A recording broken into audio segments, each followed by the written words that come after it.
Madam national food security act ಅಲ್ಲಿ ಇಡೀ ರಾಜ್ಯಕ್ಕೆ ಅರ್ಬನ್ದಲ್ಲಿ ಅದೇ ಅವರು ನ್ಯಾಷನಲ್ ವೈಸ್ ಸೀಲಿಂಗ್ ಲಿಮಿಟ್ನ ಫಿಕ್ಸ್ ಮಾಡಿದ್ದಾರೆ.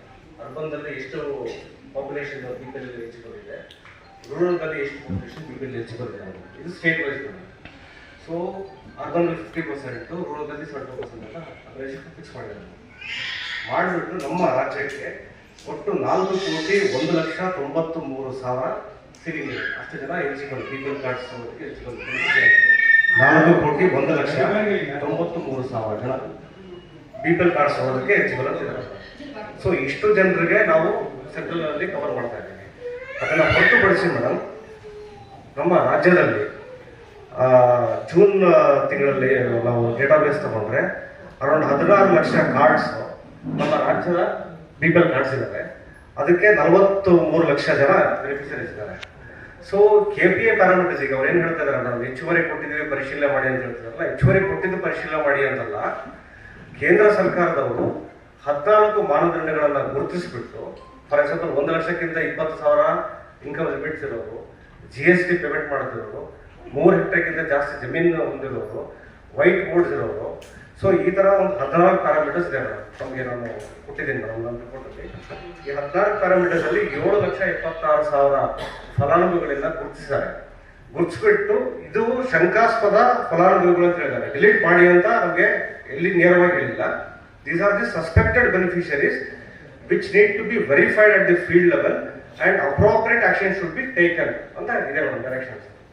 ಆ ಪ್ರಕಾರ ಆ ಇನ್ಫಾರ್ಮೇಶನ್ಸ್ ನಾವು ಪ್ರತಿಯೊಂದು ಜಿಲ್ಲೆಗೆ ಶೇರ್ ಮಾಡಿದ್ದೀವಿ. ಅದ್ರ ಪ್ರಕಾರ ಅವರು ಹೋಗಿ ಡೋರ್ ಟು ಡೋರ್ ವೆರಿಫಿಕೇಶನ್ ಇದ್ರು ಅದನ್ನ ಸಸ್ಪೆಕ್ಟ್ ಮಾಡಿದಿರಾ? ಸಸ್ಪೆಕ್ಟ್ ಮಾಡೋ ಲಿಸ್ಟ್ ಅಲ್ಲಿ ಬಂದಿದ್ದಾರೆ. 4 ವೀಲರ್ ವೆಹಿಕಲ್ ಇದ್ರು ಅಂದ್ರೆ ವೈಟ್ ಬೋರ್ಡ್ ಹೇಳ್ತಾ ಇದ್ರಲ್ಲ, 4 ವೀಲರ್ ವೆಹಿಕಲ್ ಇದ್ರೆ ವೈಟ್ ಬೋರ್ಡ್ ಇರುವಂತವ್ರು ಅದು ಸಸ್ಪೆಕ್ಟೆಡ್ ಲಿಸ್ಟ್ ಅಲ್ಲಿ ಇದೆ. ಆಮೇಲೆ ಸ್ಯಾಲರೀಸ್ ತಗೋತಾ ಇರ್ತಾರೆ. ಸೊ ಆಧಾರ್ ಲಿಂಕ್ ಆಗಿ ಅವರು ಸೊ ಯಾವ್ದೇ ಒಂದು ಪ್ರೈವೇಟ್ ಕಂಪನಿ ಅಥವಾ IT ಕಂಪನಿಯಲ್ಲಿ ಸ್ಯಾಲರೀಸ್ ತಗೋತಾ ಇರೋರು, ಸೊ ನಿಮ್ಗೆ ಆಧಾರ್ ಇಂದಾನೇ ಫೈಂಡ್ ಔಟ್ ಆಗಿರುತ್ತೆ ಅಥವಾ ಅವ್ರದ್ದು ಇನ್ಕಮ್ ಟ್ಯಾಕ್ಸ್ ಪೇ ಮಾಡೋ ಡಿಪಾರ್ಟ್ಮೆಂಟ್ ಇಂದ ತಗೊಂಡಿತ್ತು. More than 1.2 lakhs income tax ಯಾರು ಪೇಮೆಂಟ್ ಮಾಡ್ತಿದ್ದಾರೆ. GST annual turnover more than 25 lakhs.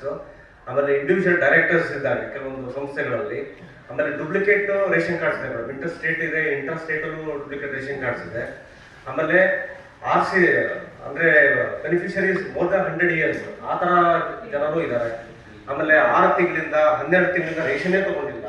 ಆಮೇಲೆ 18 ವರ್ಷ ಒಳಗಡೆ ಇರುವಂತ ಸದಸ್ಯರುಗಳು ಅವ್ರಿಗೆ ಇಂಡಿಪೆಂಡೆಂಟ್ ರೇಷನ್ ಕಾರ್ಡ್ ತಗೊಳ್ಳೋ ಅವಶ್ಯಕತೆ ಅಂದ್ರೆ ಅವಕಾಶ ಇಲ್ಲ. ಬಟ್ ಆದ್ರೂ ಸಹ ಕೆಲವೊಂದು ಸದಸ್ಯರು 18 ವರ್ಷ ಒಳಗಡೆ ಇದ್ದಾರೆ ಮತ್ತು ಇಂಡಿಪೆಂಡೆಂಟ್ ರೇಷನ್ ಕಾರ್ಡ್ಸ್ ಇದೆ.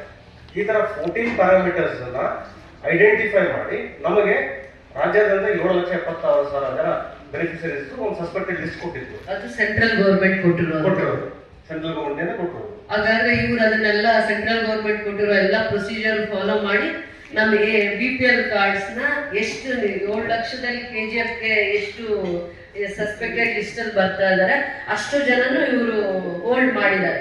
ಮೇಡಮ್ ವೆರಿಫೈ ಮಾಡಬೇಕು. ವೆರಿಫೈ ಮಾಡಿ ಅವರು ಇಂಎಲಿಜಿಬಲ್ ಇದ್ದಾರೆ BPL ಕಾರ್ಡ್ ತಗೊಳ್ಳೋದಕ್ಕೆ ಅಂತಿದ್ರೆ ಅವ್ರನ್ನ APL ಕನ್ವರ್ಟ್ ಮಾಡೋದಕ್ಕೆ ನಾವು ಹೇಳಿದ್ದೀವಿ.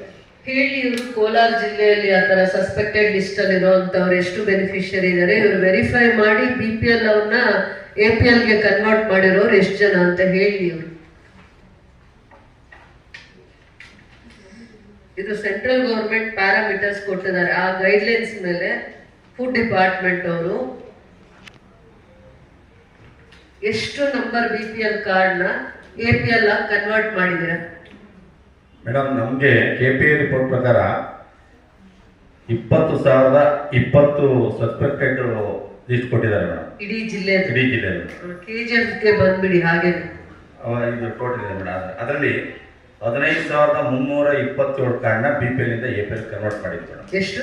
15,327. ಮತ್ತೆ ಕೋಲಾರಲ್ಲೇ ಇದ್ದೀರಾ KGF? ಮೇಡಮ್ KGF ಅಲ್ಲಿ ಪಟ್ಟಣ ಪ್ರದೇಶದಲ್ಲಿ ಒಟ್ಟು 1,553 ಸಸ್ಪೆಕ್ಟ್ ಕೊಟ್ಟಿದ್ದಾರೆ. ಅದರೊಳಗೆ ನಾವು 1,077 ಕಾರ್ಡ್ನ BPL ಇಂದ APL ಕನ್ವರ್ಟ್ ಮಾಡಿದ್ದೀವಿ. KGF ಟೌನ್ ಗ್ರಾಮೀಣ ಭಾಗದ್ದು ಗ್ರಾಮೀಣ ಭಾಗದಲ್ಲಿ 1434 ಸಬ್ಸ್ಕ್ರೈಬ್ ಕೊಟ್ಟಿದ್ದಾರೆ ಮೇಡಮ್. ಅದರಲ್ಲಿ 802 ಕಾರ್ಡನ್ನ BPL ಇಂದ APL ಕನ್ವರ್ಟ್ ಮಾಡಿದ್ದೀವಿ. ಆಲ್ಮೋಸ್ಟ್ 1100 ಇವರು ಸಸ್ಪೆಕ್ಟ್ ಮಾಡ್ತಾ ಇದ್ದಾರೆ. ಅರೌಂಡ್ 2000 ಅಂತ ಅನ್ಸುತ್ತೆ. 2000 BPL ಅಂತ ಹೌದಲ್ವಾ? ಓಕೆ. ಒಂದು ಆಡ್ ಮಾಡ್ತೀವಿ ಸರ್. ಈ ತರ ಏನಾದ್ರು ಕನ್ವರ್ಷನ್ಸ್ ಆದ ನಂತರ ಆ ಫಲಾನುಭವಿಗಳು, ಯಾಕಂದ್ರೆ ಮೇಡಮ್ ಕೆಲವೊಂದು ಸಲ ಏನಾಗುತ್ತೆ, ಎಲ್ಲಾನು ಫೀಲ್ಡ್ ವೆರಿಫಿಕೇಶನ್ ಆಗಿರಲ್ಲ, ಇವರು ಟೇಬಲ್ ಟಾಪ್ ಎಕ್ಸರ್ಸೈಸ್ ಮಾಡಿರುವಂತ ಚಾನ್ಸಸ್ ಭಾಳ ಇದೆ. ಸೊ ಆ ತರ ಏನಾದ್ರು ಆದಾಗೆ ಆ ಫಲಾನುಭವಿಗಳು, ಇಲ್ಲ ನಾವು BPL ಕಾರ್ಡ್ಗೆ ಎಲಿಜಿಬಲ್ ಇದ್ದೀವಿ, ನಮ್ಮನ್ನ ನೀವು ತಪ್ಪಿನಿಂದ APL ಆಗಿ ಮಾಡಿದ್ದೀರಾ ಅಂತ ಹೇಳಿದ್ರೆ ವಿದಿನ್ 45 ಡೇಸ್ ಕನ್ವರ್ಷನ್ಸ್ ಆದ ನಂತರ ವಿದಿನ್ 45 ಡೇಸ್ ಅವರು ಆ ತಾಲೂಕಿನ ತಹಸೀಲ್ದಾರಿಗೆ ಅರ್ಜಿ ಸಲ್ಲಿಸಬೇಕು ಅಂತಿದೆ. ಸಲ್ಲಿಸಿ ಆದ ನಂತರ ಅದನ್ನ ಫೀಲ್ಡ್ ವೆರಿಫಿಕೇಶನ್ ಮಾಡಿ ವಿದಿನ್ 15 ಡೇಸ್ ಅವ್ರದ್ದು ರಿಸ್ಟೋರ್ ಮಾಡೋದಕ್ಕೆ ಕ್ರಮವಹಿಸಬೇಕು ಅಂತ ಮಾನ್ಯ ಆಹಾರ ಸಚಿವರಿಂದ ಕಟ್ಟುನಿಟ್ಟಾದ ನಿರ್ದೇಶನಗಳು ಇದೆ. ಕರೆಕ್ಷನ್ಸ್ಗೆ ಅವಕಾಶ ಇದೆ ಈಗ. ಫೀಲ್ಡ್ ವೆರಿಫಿಕೇಶನ್ ಮಾಡಿ ಸಸ್ಪೆಕ್ಟ್ ಲಿಸ್ಟ್ ಅಲ್ಲಿ ಇರುವಂತವ್ರನ್ನ ಮತ್ತೆ ರಿವೆರಿಫಿಕೇಶನ್ ಮಾಡಿಕೊಂಡು ಕರೆಕ್ಷನ್ಸ್ ಅವಕಾಶ ಇದೆ. ಒಂದು ಪ್ರಾಬ್ಲಮ್ ಏನಾಗಿದೆ ಅಂದ್ರೆ ಮೇಡಮ್, ಕೆಲವರು ಬ್ಯಾಂಕಲ್ಲಿ ಲೋನ್ ತೊಗೊಳ್ಲಿಕ್ಕೂ ಏನಕ್ಕೋ ಹೋಗ್ಬಿಟ್ಟು ಟ್ಯಾಕ್ಸ್ ಪೇ ಮಾಡ್ಬಿಟ್ಟಿರ್ತಾರೆ. ಅವ್ರು ಇನ್ಕಮ್ ಟ್ಯಾಕ್ಸ್ ಕಟ್ಟಲ್ಲ ಆಗ್ತದೆ. ಅವ್ರು ಲೋನ್ ತೊಗೊಳಕ್ಕೋಸ್ಕರ ಲೋನ್ ತೊಗೋಬೇಕಾದ್ರೂ ಟ್ಯಾಕ್ಸ್ ಬೇಕೇ ಬೇಕು. ಆಮೇಲೆ ಒಂದು ಕಾರ್ ಲೋನ್ ತೊಗೋಬೇಕಾದ್ರೂ ಸುಧಾ ಹೋಗಿ ಎಲ್ಲೋ ಓಡು ಕಾರ್ ಓಡಿಸ್ತಾನೆ ಮಗ ಅಂದ್ಬಿಟ್ಟು ಅವ್ನಿಗೆ ಏನಾದ್ರು ಸಾಲ ತೊಗೊಳ್ಬೇಕಾದ್ರೂ ಇನ್ಕಮ್ ಟ್ಯಾಕ್ಸ್ ಪೇ ಮಾಡ್ಬಿಟ್ಟಿರ್ತಾರೆ. ಆ ಥರದೆಲ್ಲ ಬಂದಿದೆ ಮೇಡಮ್. ಅದನ್ನೆಲ್ಲ ನಾವು ಪೊಲೀಸ್ ಕೊಟ್ಟುಗಳಿಗೆ ಹೇಳಿದ್ರೆ ಅರ್ಜಿ ಕೊಟ್ಟರೆ ಅದನ್ನು ಪರಿಶೀಲನೆ ಮಾಡಿ ಅವ್ರು ಎಲಿಜಿಬಲ್ ಇತ್ತು ಅಂದ್ರೆ ಮಾಹಿತಿ ಕೊಟ್ಟರಪ್ಪ ರಿವೋಕ್ ಮಾಡ್ಕೊಡ್ತೀವಿ. ಕೆಲವೊಂದು ಏನು ವಿಶೇಷ ಪ್ರಕರಣ ಅಂತ ತಗೊಂಡು ಕಾರ್ ಲೋನು ಬೇರೆ ಏನು ಇಂಡಿವಿಜುವಲ್ ಆಮೇಲೆ ಅವ್ರು ಇಲ್ಲಿದೆ ಮೇಡಮ್, ಟ್ಯಾಕ್ಸ್ ಪೇ ಮಾಡಿರೋದು ಓಪನ್ ಮಾಡಿದ್ರೆ ಅವ್ನು 0 ಪೇಮೆಂಟ್ ಅಂತ ಹಾಕಿರ್ತದೆ. ಟ್ಯಾಕ್ಸ್ ಕಟ್ಟಿರಲ್ಲ 0 ಅಂತ ಇರ್ತದೆ, ಬರೀ ಟ್ಯಾಕ್ಸ್ ಮಾತ್ರ ಪೇ ಮಾಡಿರ್ತಾನೆ ಅವನು. ಅಂಥವನು ಮಾಹಿತಿ ತೊಗೊಂಡು ರೆಡಿ ನಾವು ರಿವೋಕ್ ಮಾಡ್ತೀವಿ. ರಿವೋಕ್ ಆಗಿದೆ, ಅವ್ರು ಅಬ್ಜೆಕ್ಷನ್ಸ್ ಕೊಟ್ಟು ನೀವು ಮತ್ತೆ ಪರಿಶೀಲನೆ ಮಾಡಿ ರಿಸ್ಟೋರ್ ಮಾಡಿರೋದು ಸರ್ 58 ಕಾರ್ಡ್. ನಾವಿನ್ನೂ ಕೂಡ ಪಬ್ಲಿಕ್ ಗ್ರೀವಿಯನ್ಸಸ್ ಮೀಟಿಂಗ್ ಹೋಗಿ ಅವೇರ್ನೆಸ್ ಕೊಟ್ಟಿಲ್ಲ. ಮೊದಲನೇದು ಸಸ್ಪೆಕ್ಟೆಡ್ ಲಿಸ್ಟ್ ಅಲ್ಲಿ ಇರುವಂಥದ್ದು ನಿಮ್ಮ ಅಧಿಕಾರಿಗಳ ಮಾಹಿತಿ ಇದೆ. ಬಟ್ ನಮ್ಮಲ್ಲಿ ಮುಗ್ಧರಿಗೆ BPL ಕಾರ್ಡ್ ಕ್ಯಾನ್ಸಲ್ ಆಗೋಯ್ತು ನಮ್ದು ಏನು ಅಂತ ಕಾರಣ ಗೊತ್ತಿಲ್ಲದೇನೆ ಇದ್ದಾರೆ. ಮುಗ್ಧರು ಅದೇ ರೀತಿನೇ ಇದೆ. ಅದು APL ಆಗಿ ಕನ್ವರ್ಟ್ ಆಗಿದೆ, 15 ಡೇಸ್ ಇದೆ ಅಥವಾ 45 ಡೇಸ್ ಇದೆ, ಅದನ್ನ ಮತ್ತೆ ಫೀಲ್ಡ್ ವೆರಿಫಿಕೇಶನ್ ಮಾಡಿ ಮತ್ತೆ BPL ಕಾರ್ಡ್ ತಗೊಬೋದು. ನಾವು ಲೋನ್ ತಗೊಳ್ಳೋದಕ್ಕೆ ಅಪ್ಲಿಕೇಶನ್ ಹಾಕೊಂಡಾಗ ಅಥವಾ ಬೇರೆ ಏನೇನೋ ಡ್ಯೂ ಟು ಇಂಡಿವಿಜುವಲ್ ರೀಸನ್ಸ್ ಅದು ಈ ಕಾರಣದಿಂದ ಆಗಿದೆ ಅಂತ ಪಾಪ ಮಾಹಿತಿ ಇಲ್ಲದೆ ಇರೋರಿದ್ದಾರೆ. ಬಟ್ ಇಲ್ಲಿ ಏನಾಗ್ತಿತ್ತು, ತುಂಬಾ ಕಡಿಮೆ ಸ್ಯಾಲರೀಸ್ಗೆ ಹೊರಗಡೆ ಹೋಗಿ ಕೆಲಸ ಮಾಡ್ತಾ ಇದ್ವಲ್ಲ, ಪರ್ಟಿಕ್ಯುಲರ್ ಆಗಿ ರೇಷನ್ ಬೆನಿಫಿಟ್ಸ್ನ ಎವ್ರಿ ಮಂತ್ ಎಂಜಾಯ್ ಮಾಡ್ತಾ ಇದ್ದವರು ಸ್ವಲ್ಪ ಅವ್ರಿಗೆ ಹೊಡೆತ ಆದಂಗಾಯ್ತು. ಅದನ್ನ ನಾವು ಫುಡ್ ಡಿಪಾರ್ಟ್ಮೆಂಟ್ ಅವೇರ್ನೆಸ್ ಕೊಡೋದ್ರಿಂದ ಪಬ್ಲಿಕ್ ಗ್ರೀವಿಯನ್ಸಸ್ ಮೀಟಿಂಗಲ್ಲೋ ಅಥವಾ ಮೀಡಿಯಾಗೆ ಸರಿಯಾದ ಮಾಹಿತಿ ಕೊಟ್ಟು ಅಥವಾ ನಮ್ಮ ಜೊತೆ ಆ ಕುಂದುಕೊರತೆಗಳ ಸಭೆಯಲ್ಲಿ ಭಾಗಿಯಾದಾಗ ಅವ್ರಿಗೆ ಅವೇರ್ನೆಸ್ ಕೊಟ್ಟು ಆ ಅಪ್ಲಿಕೇಶನ್ ತುಂಬಾ ಸಿಂಪಲ್ ಅಪ್ಲಿಕೇಶನ್ಸ್ ಮಾಡಿ, ವೆರಿ ಸಿಂಪಲ್ ಅಪ್ಲಿಕೇಶನ್, ಅದು ಫಿಲ್ ಮಾಡಿದ ತಕ್ಷಣ ಅವ್ರಿಗೆ ಇಮಿಡಿಯೇಟ್ ಆಗಿ 15 ಡೇಸ್ ಅಲ್ಲಿ ಅಥವಾ 20 ಡೇಸ್ ಅಲ್ಲಿ ಅವ್ರದ್ದು ಕರೆಕ್ಷನ್ಸ್ ಆಗೋ ಮಟ್ಟಕ್ಕೆ ಅವ್ರಿಗೆ ಗೈಡ್ ಮಾಡಿದ್ರೆ, ಇನ್ನೊಂದು ನೀವು ಅವರಿಗೆ ಕರೆದು ಇನ್ನೂ ಒಂದ್ಸತಿ ಮಾರ್ಗದರ್ಶನ ಕೊಟ್ರೆ ಬಹಳ ಒಳ್ಳೆಯದು. ಹೆಲ್ತ್ ಗ್ರೌಂಡ್ಸ್ ಒಂದು BPL ಅವ್ರದ್ದು APL ಕನ್ವರ್ಟ್ ಆಗಿದೆ, ಕ್ಯಾನ್ಸಲ್ ಆಗಲ್ಲ ಯಾವ ಸಂದರ್ಭದಲ್ಲೂ. BPL ಮತ್ತೆ ಸರಿ ಮಾಡ್ಕೊಳಕ್ ಅವಕಾಶ ಇದೆ, ಸ್ಟೇಜಸ್ ಇದೆ ಅಂತ ಈ ರೀತಿನೇ ಒಂದ್ 3 ಕಾರಣ ಹೇಳಿ. ಕಾರಿಗೆ ಲೋನ್ಗೆ ಹೋಗಿರ್ಬೋದು ಅಥವಾ ಇಂಡಿವಿಜುವಲ್ ಲೋನ್ಗೆ ಹೋಗಿರ್ಬೋದು ಅಥವಾ ಮನೇಲಿ ಯಾರೋ ಒಬ್ರು ಓದ್ತಾ ಇದ್ದವ್ರು ಸಡನ್ ಆಗಿ ಕೆಲಸ ಸಿಕ್ಕಿ ಸ್ಯಾಲ್ರಿ ತಗೋತಾ ಇರ್ಬೋದು. ಯಾವುದೋ ಒಂದು 3 ರೀಸನ್ ಇಂದ ಮೇನ್ ನನಗೆ ರೇಷನ್ ಬೆನಿಫಿಟ್ಸ್ ಇಂದ ಅವರಿಗೆ ಹೆಲ್ತ್ ಗ್ರೌಂಡ್ಸ್ ಆದಾಗ ಮನೇಲಿ ಯಾರೋ ಒಬ್ರು ಸೀನಿಯರ್ ಸಿಟಿಸನ್ ಅಥವಾ ಏನೋ ಒಂದು ಲಾಂಗ್ ಡ್ಯೂರೇಷನ್ ಅಲ್ಲಿ ಟ್ರೀಟ್ಮೆಂಟ್ ತಗೊಳ್ಳುವಂತ ಹೆಲ್ತ್ ಇಶ್ಯೂಸ್ ಆದಾಗ ಆ ಕುಟುಂಬಕ್ಕೆ ರೇಷನ್ ಕಾರ್ಡ್ ಅವಶ್ಯಕತೆ ಇದ್ದಂಗೆ. ಅದೊಂದು ಸಂಜೀವಿನಿ ತರ. ರೇಷನ್ ಕಾರ್ಡ್ ನೀವು ಸಂಜೀವಿನಿ ಅಂತ ಅನ್ಕೊಂಡ್ರು ತಪ್ಪಾಗಲ್ಲ. ಯಾವುದೇ ಒಂದು ಒಳ್ಳೆ ಹಾಸ್ಪಿಟಲ್ಸ್ ಇದೆ, ಜಯದೇವ ಆಗಿರ್ಬೋದು, ಕಿಡ್ವಾ ಆಗಿರ್ಬೋದು, ಅವ್ರಿಗೆ ಒಳ್ಳೆ ಟ್ರೀಟ್ಮೆಂಟ್, ಬೆಸ್ಟ್ ಡಾಕ್ಟರ್ಸ್ ಎಲ್ಲಾದ್ರೂ ಸಿಗ್ತಾರೆ ಅಂದ್ರೆ ಇಡೀ ಕರ್ನಾಟಕದಲ್ಲಿ ಅವೇ ಜಾಗದಲ್ಲಿ ಅವ್ರು ಹೋಗ್ಬೇಕಂದ್ರೆ ಆ ಕಾರ್ಡ್ ಇರ್ಬೇಕು. ಅದಕ್ಕೆ ನೀವು ಇನ್ನೇನೇ ನಿಮಗೆ ಡೌಟ್ಸ್ ಇದೆ ಕ್ಲಾರಿಫಿಕೇಶನ್ಸ್ ತಗೊಂಡು ಮಾಹಿತಿ ಕೊಡ್ಬೇಕು.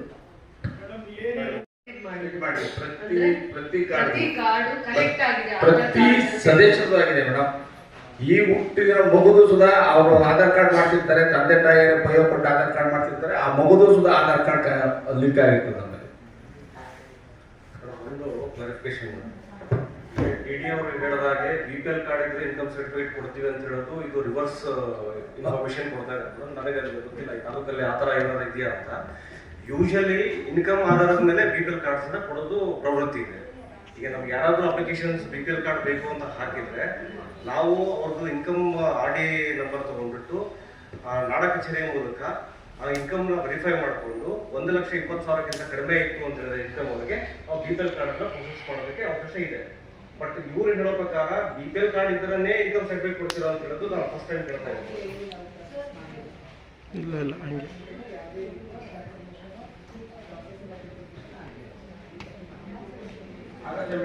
ಇಲ್ಲ ಮೇಡಮ್. BPL ಕಾರ್ಡ್ ಇದ್ದು ಸುಧಾ 35,000 ಇನ್ಕಮ್ ಇಶ್ಯೂ ಮಾಡ್ಬೋದಲ್ಲ, ಇದು ವೃದ್ಧಾಗಿರೋರಿಗೆ. ಅದೇ ಈಗ ಪ್ರಾಬ್ಲಮ್ ಆಗಿದ್ರೆ ಅದೇ ಈಗ ಜನಗಳದ್ದು ಏನಾಗಿದೆ. ಒಂದು ನಿಮಿಷ, ಇಲ್ಲಿ ಒಂದು ಕ್ಲಾರಿಫಿಕೇಶನ್. ಈಗ ನಮಗೆ ತಂತ್ರಾಂಶದಲ್ಲಿ ಈ ಕಳೆದ 6 ತಿಂಗಳ ಹಿಂದೆಯಿಂದ ಇದನ್ನ ಅಳವಡಿಸಿರ್ಲಿಲ್ಲ 37,000 ಅನ್ನೋದು. ಅಲ್ಲಿವರೆಗೂ ನಮಗೆ ಸರ್ಕಾರ ಅವಕಾಶ ಮಾಡಿಕೊಟ್ಟಿತ್ತು. ಈಗ BPL ಕಾರ್ಡ್ಗೋಸ್ಕರ ನೀವು ಹೇಳೋ ಹಾಗೆ 1,20,000 ಕೆಳಗೆ ಎಷ್ಟೇ ಇನ್ಕಮ್ ಇದ್ರು ಅವರು ರೇಸ್ ಮಾಡ್ಬೋದಾಗಿತ್ತು. ಈಗ ನಮಗೆ ತಂತ್ರಾಂಶದಲ್ಲಿ ಚೆಕ್ ಲಿಸ್ಟ್ ರೈಸ್ ಮಾಡೋದಕ್ಕೆ 37,000 ಸೀಲಿಂಗ್ ಹಾಕ್ಬಿಟ್ಟಿದ್ದಾರೆ. ಹಾಗಾಗಿ ಯಾರದೇ ಇನ್ಕಮ್ ಸರ್ಟಿಫಿಕೇಟ್ ಇದಕ್ಕೂ ಮುಂಚೆ ನಮ್ಮ BPL card holders are general ಸಿಟಿಸನ್ಸ್ಗೆ ಅವಶ್ಯಕತೆ ಇದ್ದಿದ್ದು BPL ಕಾರ್ಡ್ಗೋಸ್ಕರನೇ. ಪೆನ್ಷನ್ಗೆ ಅವರು ಸೀಲಿಂಗ್ ಅನ್ನ ಇಂಪೋಸ್ ಮಾಡಿರಲಿಲ್ಲ, ಆದೇಶ ಇದ್ದಿದ್ರು ಸಹ ತಂತ್ರಾಂಶದಲ್ಲಿ ಅಳವಡಿಸಿರಲಿಲ್ಲ. ಅಳವಡಿಸಿದ ಮೇಲೆ ಅವ್ರು ಚೆಕ್ ಲಿಸ್ಟ್ ರೈಸ್ ಮಾಡೋಕ್ಕೆ ಆಗ್ತಾ ಇಲ್ಲ. ಹಾಗಾಗಿ ಮತ್ತೆ ನಮಗೆ BPL ಇಂದ APL ಕನ್ವರ್ಟ್ ಆಗಿರೋ ಕಾರ್ಡ್ಸ್ ಮಾಹಿತಿ ಎಲ್ಲ ನಮಗೆ ಕೊಟ್ಬಿಟ್ಟಿದ್ದಾರೆ. ಅಷ್ಟನ್ನು ನಾವು ಕ್ಯಾನ್ಸಲ್ ಮಾಡಲೇಬೇಕಾಗಿರೋ ಅನಿವಾರ್ಯ ಬಂದಿದೆ. ಹಾಗಾಗಿ ನಾವು ಇನ್ಕಮ್ ಸರ್ಟಿಫಿಕೇಟ್ ಕೊಡ್ಬೇಕಾದ್ರೆ ಅವ್ರಿಗೆ ಫಸ್ಟ್ ಕೇಳೋ ವಿಚಾರ ನಿಮ್ದು BPL ಕಾರ್ಡ APL ಕಾರ್ಡ್ ಇದ್ರೆ ಕೊಡ್ತೀವಿ, ಕೊಡಲ್ಲ ಅದು ನೆಕ್ಸ್ಟ್ ಪ್ರಶ್ನೆ. ಫಸ್ಟ್ ನಿಮ್ದು BPL ಆರ್ APL ಇದ್ರೆ ನಾವು ಪ್ರಾಸೆಸ್ ಮಾಡೋಕ್ಕೆ ಬರೋದಿಲ್ಲ. ಯಾಕೆಂದ್ರೆ 1,20,000 ಮೇಲೆ ಕ್ರೈಟೀರಿಯಾ ಆಗುತ್ತೆ.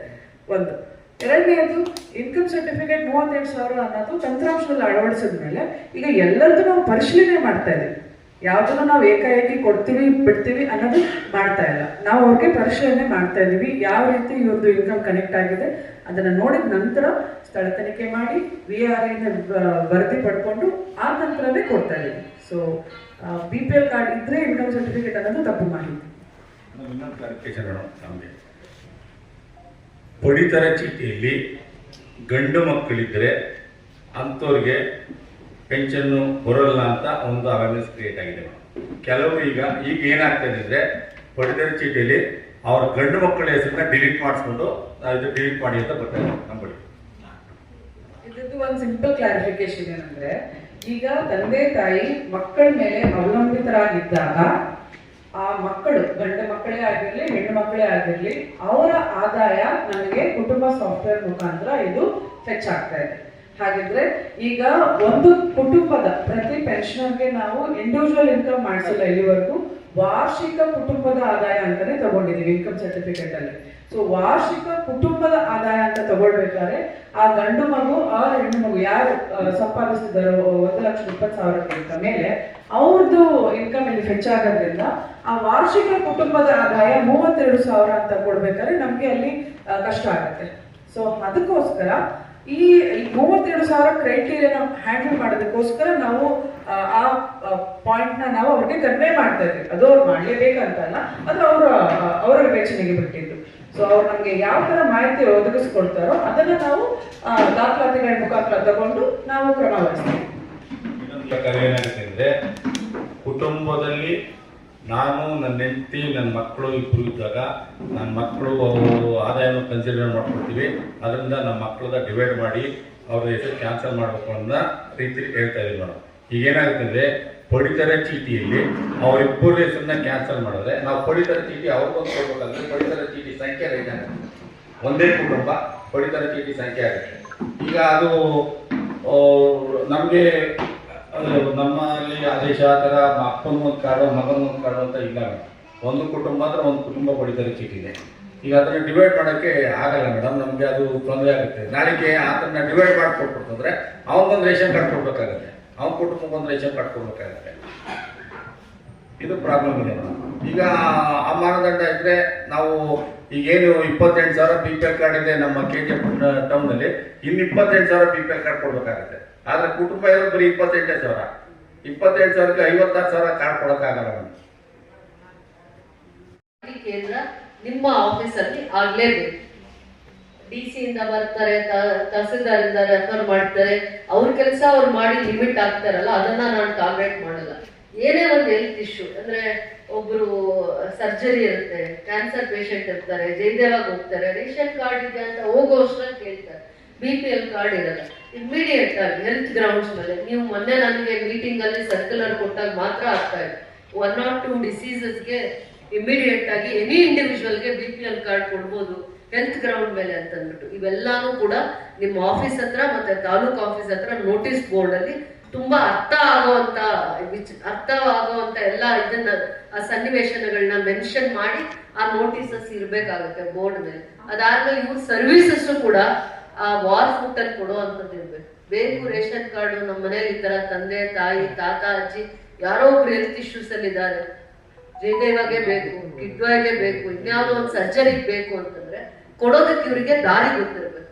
ಇವ್ರು ಒದ್ದಾಡ್ಕೊಂಡು ಇವ್ರಿಗೆ ಮನ್ಸಿದ್ರು ಕೂಡ ದಾರಿ ಗೊತ್ತಿಲ್ಲ ಅಂದ್ರೆ, ಅನುಭವ ಇಲ್ಲ ಅಂದ್ರೆ, ಟ್ರೈನಿಂಗ್ ಇಲ್ಲ ಅಂದ್ರೆ ತುಂಬಾ ಕಷ್ಟ ಆಗುತ್ತೆ. ಪರ್ಟಿಕ್ಯುಲರ್ಲಿ BPL ಕಾರ್ಡ್ದು ಏನ್ ಸಮಸ್ಯೆಗಳನ್ನ ಎದುರಿಸ್ತಾ ಇದಾರೆ ಅಂತ ಅರ್ಥ ಮಾಡ್ಕೊಂಡು ಆ ಸಮಸ್ಯೆಗಳಿಗೆ ಏನೇನ್ ಪರಿಹಾರ ನಿಮ್ಮ ಹಂತದಲ್ಲಿ ಮೀಟಿಂಗ್ ಮಾಡಿದ್ದೀರಾ, ಅಥವಾ ಸರ್ಕಾರದ ಏನ್ ಡೈರೆಕ್ಷನ್ಸ್ ಇದೆ ಏನು, ಮತ್ತೆ BPLಗೆ ನಿಮ್ಗೆ ಏನ್ ಇನ್ಕಮ್ ಸರ್ಟಿಫಿಕೇಟ್ ಬೇಕು, ಇಂಡಿವಿಜುವಲ್ಗೆ ರೇಷನ್ ಕಾರ್ಡ್ ಮಾಡ್ಕೊಳಕ್ ಆಗ್ತಾ ಇಲ್ಲ, ಅದಕ್ಕೆ ಏನ್ ದಾರಿ ಇದೆ, ಅದು ಯಾವಾಗ ನೀವು ಬಿಡ್ತೀರಾ, ಯಾವಾಗ ಮುಚ್ತೀರಾ, ಆ ಸತ್ಯನೇ ಗೊತ್ತಾಗಲ್ಲ. ಕಾಮನ್ ಪೀಪಲ್ ಗೊತ್ತಾಗಲ್ಲ, ಆ ಆಫೀಸರ್ ಗೊತ್ತಾಗೋದು ಯಾವಾಗ ಗೊತ್ತಾಗುತ್ತೋ ಗೊತ್ತಲ್ಲ. ಬಟ್ ಇದೆಲ್ಲಾನು ಇರುವಂತ ಸಮಸ್ಯೆ ಇದೆ.